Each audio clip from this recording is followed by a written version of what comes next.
जय श्री कृष्ण।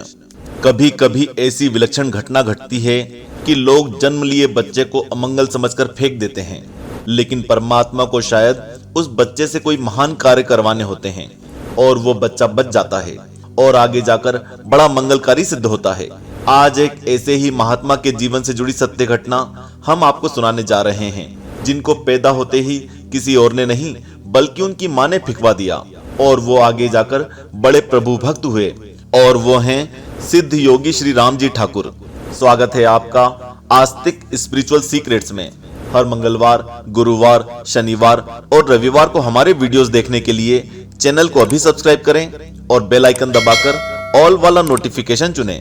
इस सत्य घटना में आप देखेंगे कि कैसे इस कलयुग में एक सिद्ध योगी ने हिमालय की रहस्यमयी गुफाओं में सतयुग के लोगों के दर्शन किए। लेकिन आगे बढ़ने से पहले वीडियो को अभी लाइक कर लीजिए। श्री राम ठाकुर जी के पिता श्री राधा माधव चक्रवर्ती फरीदपुर बंगाल के डिंगामानी गांव में रहते थे। वे एक शक्तिशाली तंत्र साधक थे। माता कमला देवी भी बड़ी भक्तमती थी। राधा माधव जी रोज सुबह ब्रह्म मुहूर्त में उठकर घर से कुछ दूर पंचवटी के जंगल में जाकर साधना किया करते थे। 2 फरवरी 1860 की बात है। कमला देवी को प्रसव वेदना शुरू हुई। राधा माधव रमणी नाम की नौकरानी को घर पर छोड़कर पंचवटी चले गए। उसी समय कमला देवी को डिलीवरी हो गई, पर बच्चे के नाम पर वो एक मांस की थैली थी जिसका कोई सिर नहीं था। रमणी उसको एक पेड़ के नीचे रख आई। उस मांस के लोथड़े को सियार ने देखा तो मुंह से दबाकर उसे पंचवटी के जंगल में ले गया। उस समय दिन निकल आया था और चक्रवर्ती जी वहीं पास ही में ध्यान कर रहे थे, और सियार के चिल्लाने से उनका ध्यान भंग हुआ और वो उसकी आवाज सुन के वहां पहुंचे तो देखा कि एक मांस की फटी थैली में 2 नवजात बच्चे रो रहे हैं। असल में माता के पेट से एक मांस की झिल्ली निकली थी और उस झिल्ली को वो रमणी नाम की सेविका फाड़ नहीं पाई, तो उसने सोचा कि ये कोई बच्चा नहीं, मांस का टुकड़ा पैदा हुआ है, और उसी को सियार लेके चला गया और उसने अपने दांतों से वो थैली फाड़ दी। माधव जी उन बच्चों को थैली में लेटे और रोते हुए देखकर आश्चर्यचकित हो गए और उन दोनों बच्चों को अपने घर ले आए। और वे जब उन्हें लेकर घर पहुंचे तो पता चला कि ये दोनों तो उन्हीं की संतान हैं। दोनों का नाम रखा गया राम और लक्ष्मण।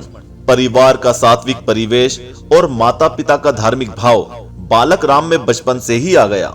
जब उनकी उम्र 8 साल की हुई तो उनके पिता का देहांत हो गया, और जब वे 11 या 12 साल के थे तो उनके सपने में एक देवीय सन्यासी के दर्शन हुए। उस सन्यासी ने उनके कान में एक बीज मंत्र का उच्चारण करके कहा, बेटा, इस मंत्र का प्रतिदिन ध्यान से जाप करना, इससे तुम्हारी मुक्ति का रास्ता खुल जाएगा। और बालक राम को मंत्र के जप के लिए कोई कोशिश ही नहीं करनी पड़ी। उनके अंदर मंत्र का जप अपने आप होने लगा। बालक राम जन्मजात सिद्ध थे। कहते हैं जप के प्रभाव से उन्हें बड़ी बड़ी उपलब्धियां होने लगी। बिना किसी के सिखाए उन्हें आसन, प्राणायाम, मुद्रा ये सब साथ साथ होने लगा और उनका ध्यान बिना किसी अड़चन से लगातार लगने लगा। हालांकि उन्होंने जीवन में किसी चीज की शिक्षा नहीं ली थी, लेकिन ये सब अपने आप चालू हो गया। अब उनका मन एक बार उस दिव्य पुरुष के साक्षात दर्शन करने के लिए बेचैन रहने लगा, जिसने सपने में उस पर कृपा की थी। परमात्मा की कृपा से उसकी मनोकामना जल्दी ही पूरी हुई।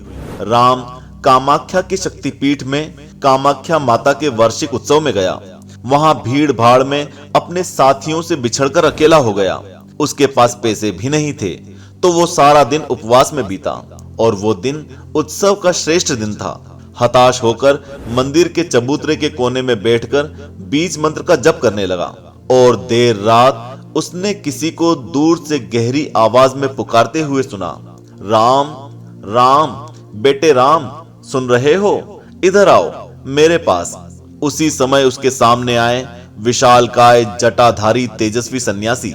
राम ठाकुर मन में सोचने लगे, अरे ये तो वही सन्यासी है जिन्होंने सपने में मेरे ऊपर कृपा की थी। ये तो वही हैं जिनके दर्शन के लिए मैं इतने दिन से तड़प रहा था। बस राम दौड़कर उनके चरणों में जा गिरा। वे उसे अपने साथ एक पहाड़ में बनी गुफा में ले गए।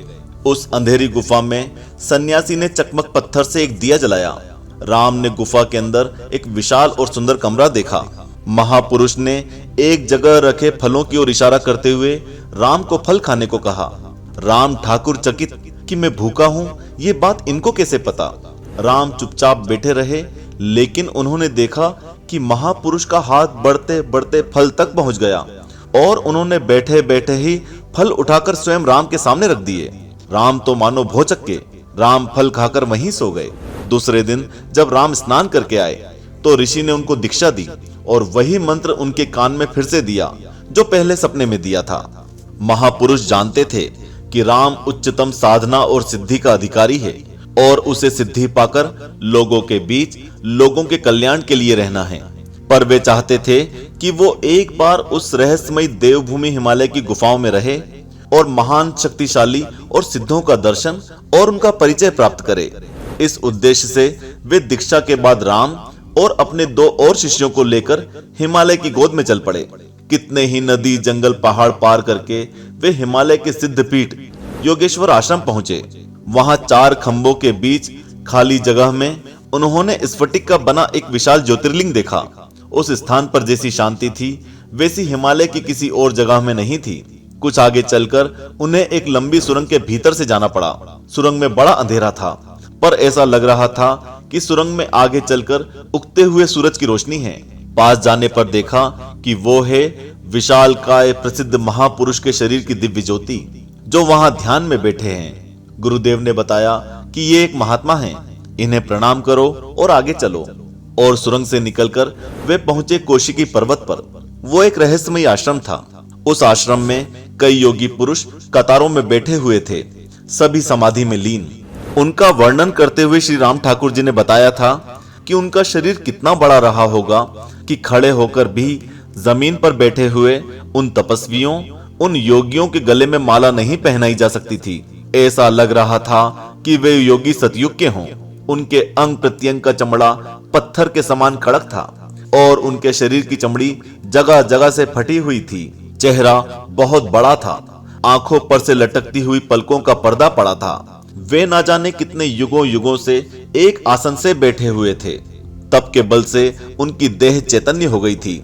उनके शरीर में देवीय शक्ति थी जिसके नष्ट होने का सवाल ही नहीं था। गुरुदेव उन शिष्यों को वहां छोड़कर कुछ समय के लिए अज्ञातवास में चले गए।